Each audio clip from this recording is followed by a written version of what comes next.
बिहार में एक आईएएस अफसर को साजिश के तहत जेल भिजवा दिया गया है, लेकिन आरटीआई से हासिल जानकारी ने एंट्री माफिया की साजिश का पर्दाफाश कर दिया है और पटना हाई कोर्ट ने आईएएस डॉक्टर जितेंद्र गुप्ता के खिलाफ केस दर्ज को खारिज कर दिया है।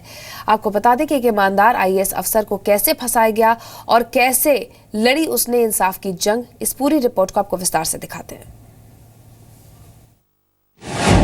ईमानदार आईएएस के खिलाफ बेईमानों की साजिश, आरटीआई से हुआ साजिश का पर्दाफाश।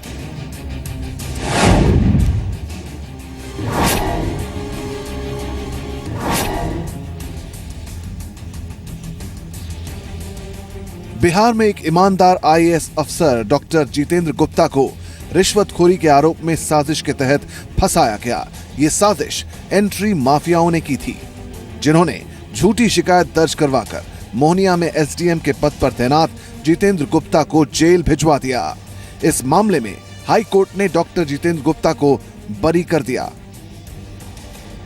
जजमेंट में भी, ऑर्डर में भी जो कर्सरी निगाह से जिस समय डिलीवर हुआ हमने देखा है, so we vehemently opposed it. It is discretion of the court in passing orders. लेकिन बिल्कुल निरस्त कर देना निगरानी द्वारा। एक ही चीज एफआईआर है तो बिल्कुल निरस्त कर देना, क्या एफआईआर ही निरस्त हो गया तो उसमें दूसरी चीज क्या थी जो निरस्त होती? वो उनका प्रेयर था एफआईआर कॉज करो, एफआईआर कॉज कर दिया गया। जिन सबूतों से आईएएस को राहत मिली वो दस्तावेज आरटीआई से हासिल किए गए थे। आरटीआई के जरिए हासिल किए गए इन दस्तावेजों से साबित होता है कि जिन 3 ट्रकों को सीज करने और छोड़ने के बदले रिश्वत मांगने के आरोप लगाए गए, उन ट्रकों को 3 जुलाई की सुबह 7:15 बजे सीज ही नहीं किया गया। सबूत नंबर 1, वेस्टवेल आयरन स्टील लिमिटेड का वो दस्तावेज जिसमें एक ट्रक की लोकेशन सुबह 9 बजे के करीब और बाकी 2 ट्रकों की लोकेशन दोपहर 1:30 बजे तक बिहार से बाहर दिखाई गई। ये दस्तावेज साबित करते हैं कि ट्रक दोपहर 1:30 बजे तक तो झारखंड में थे। सबूत नंबर 2, ट्रकों के एंट्री डेटा में भी इन ट्रकों की लोकेशन दोपहर के 1:30 बजे तक झारखंड में ही थी। ये दस्तावेज भी साबित करता है कि ट्रक बिहार में नहीं झारखंड में थे। सबूत नंबर 3, वाणिज्य कर विभाग ने इन ट्रकों से शाम के 3:18 पर बिहार के गया के डोभी चेक पोस्ट पर चालान वसूले।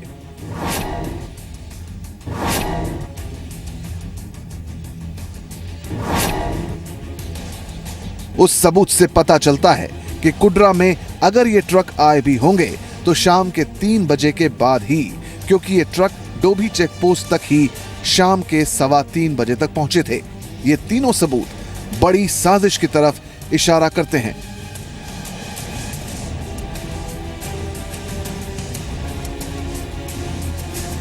सबूत नंबर 4, ट्रक मालिक का सनसनीखेज खुलासा।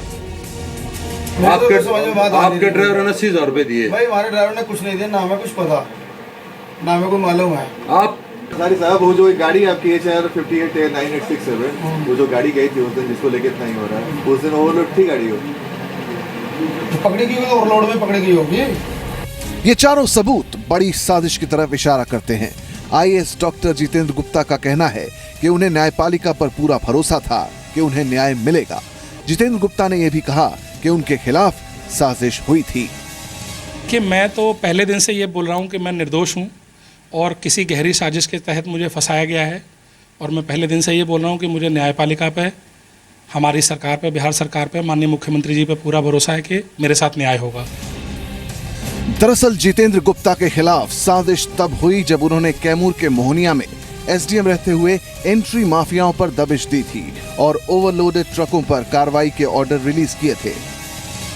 माफियाओं ने एक साजिश के तहत एसडीएम को फंसाया, आरोप लगाया कि 3 जुलाई को सुबह 7 बजे एसडीएम ने कुड्रा चेकपोस्ट से 3 ट्रकों को पकड़ा और उन ट्रकों को छोड़ने के लिए रिश्वत मांगी। शिकायत की जांच के लिए विजिलेंस की एक टीम बनाई गई। एसडीएम के खिलाफ साक्ष्य नहीं थे, फिर भी उन्हें गिरफ्तार कर जेल भेज दिया गया और आईएएस जितेंद्र गुप्ता को अदालत में इंसाफ के लिए जंग लड़नी पड़ी। सवाल ये कि अगर बिहार में माफिया एक आईएएस अधिकारी को फंसाने की साजिश कर सकते हैं तो ऐसे एंट्री माफिया को रोकने का तरीका क्या होगा? क्या ऐसे माफिया तंत्र को ध्वस्त करने के लिए सरकार कोई कड़ा कदम उठाएगी? आनंद अमृतराज, जी मीडिया, पटना।